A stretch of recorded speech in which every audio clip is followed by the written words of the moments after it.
Okay, so may binili akong tornilyo. Tornilyo lang. Itong normal na stainless na ito. At saka itong in-order ko na ito. Buksan natin kung ano ito. So ito yung alloy. Aluminum na tornilyo. Yan. Ito. Yan. Ngayon, ito ang gagamitin natin. Kasi hindi nyo alam kung gaano ito kagaan kumpara sa normal na stainless. Kuha tayo ng isa. Ito. Ngayon magkakameron tayo ng experiment. Ito yung aluminum na isang aluminum. Magagawa tayo ng isang maliit na timbangan. Yan. Gawa tayo ng ano, parang siso ba? Siso.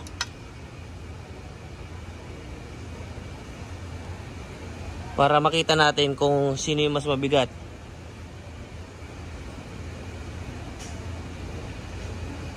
Yan. Parang ano lang, siso na maliit. Tapos magiging timbangan siya. Yan. Ngayon, titimbangin natin kung yung isang pares ng tornilyo na ito. Yan. Ilan ang katumbas na tornilyo dito? Isa. Dalawa. Tatlo. Apat. Apat na yan. Lima. Although may washer siya at nut.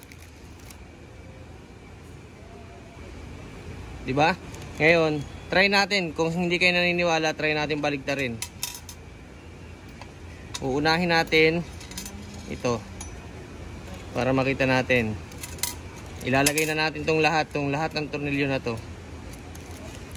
Itong tornilyo na to ay 10 piraso, may plastic pa.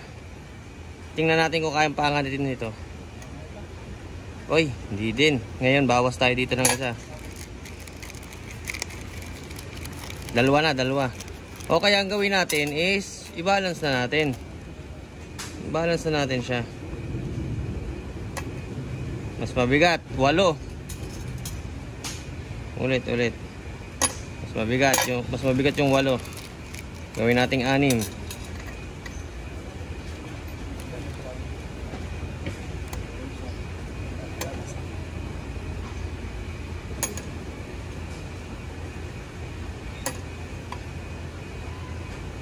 Mas mabigat yung 6. Gawin nating 5.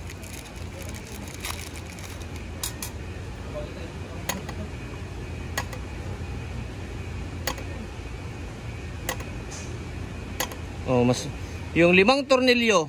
Yung 5 tornilyo kasi bigat ng isa. Dagdag ulit tayo. Isa pa. Oh.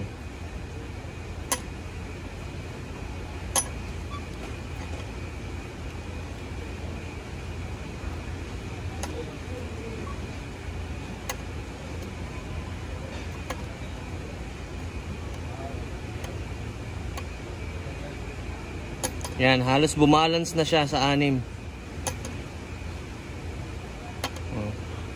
So, 5 piraso nito at kalahati kasing bigat ng isa nito. Yan, ganyan yan kagaan. So, kung isusuma total nyo, yung isang motor na maraming tornilyo, nakakadagdag ng bigat yan. Basta maraming tornilyo, nakakadagdag ng bigat sa bigat ng ating motor. So itong mga ito, 6 na tornilyo. Ang dami mo nang may kabit na tornilyo dyan, 6. Isa lang ang katumbas. So parang ang bigat pa. May nut lang siya at saka washer. So mamaya timbangin natin. Try nating timbangin kung matitimbang natin kung yung tornilyong ito ay gaano kalayo ang bigat sa isa't isa. Pero itong ganito, hindi ko advise to na gamitin nyo para mag-handle ng bigat. Pang fairings lang yan. Ginagamit lang dito sa ganito. Ganyan, pang fairings lang. Kasi malambot siya kumpara sa stainless. Stainless matigas, oo matigas. Pero yung bigat niya at gaan, yung kasing sa fairings, di mo naman kailangan ng napakagandang tornilyo eh. Ang kailangan mo lang naman talaga dyan is something na i-hold dyan sa position. Hindi yan bumuka kapag sumalok na ng hangin. At saka magmukha siyang So, maganda rin naman ito. Mas magaan ang stainless kumpara doon sa mga ordinaryong tornilyo, gaya nito mga ito. Mas magaan ang stainless. Pero, meron pala mas maganda pa. Ito, aluminum. Pambike to, pambike. Yan, pwede mo siyang i-convert. Okay, so, sana may naitulong itong ating konting experiment. And, ayun, mura lang ito pag binili sa, may available ito sa Shopee, sa Lazada. Yung ganitong tornilyo. Yan. Pang fairings lang. Pero yung mga magho-hold ng bigat, huwag nyo nang, halimbawa ito, yung tornilyo doon sa loob ng, ng tapaludo. Instead na normal lang inyong gamitin, pwede nyo itong gamitin o kaya stainless. Kasi ito hindi nangangalawang. Kasi ang tapaludo sa loob niyan, pag lagi nababasa yung tornilyo, mangangalawang at mangangalawang. Ito, hindi. Ito ring stainless, hindi yan. Okay. Isa pa. Limbangin natin. Uy, ilan to? 6 yan, 6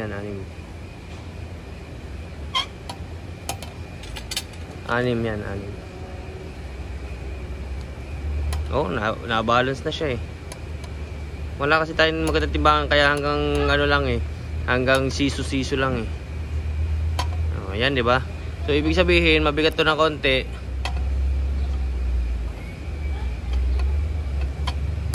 Mabigat siya ng konti. Hanggang 5 o 5.5 na tornilyong ganito katumbas ng isang ganito. Alright. So I think hanggang doon na lang muna yung ating experiment. And bubuuin natin ito unti-unti. Si Stalker naman, bubuuin ulit natin. Ayan na. Yan na yung tindig niya. May shifter na rin. Shifter natin converted. Pang likod, dinagdagan natin para humaba. Ayos man din. Ang ating ginawa natin alloy din. Nagawa tayo ng fabricated na DIY na headlight bracket. Yan. So, yung mga binili natin yan, dito natin ikakabit para mas magaan. At least alloy siya lahat. Alloy dito hanggang T-post at saka bracket. Lahat alloy. Ito kaya lang ito bibilis, at least dahil sa gaan. Dahil sa gaan ito. At saka ang kombinasyon natin kasi dito is 32. Yan, 32 yan, 32. 32 11 nung umpisa, ngayon ginawa kong 12. 12 yan. 12 kasi pag nag-11 ka, sasabit naman dito. Sasabit dito yung kadena natin. Pag nagpe-play siya. So, ito, para mailak ito, kukuha ka ng lock dyan, puputulin mo yung lock, tapos patig weld mo lang ito. Yung mismong ginagamit sa paggawa ng tambutso para manipis. Yun yung kunya na yun. Doon mo itig weld para malinis. Tigisa lang, para hindi bumitaw.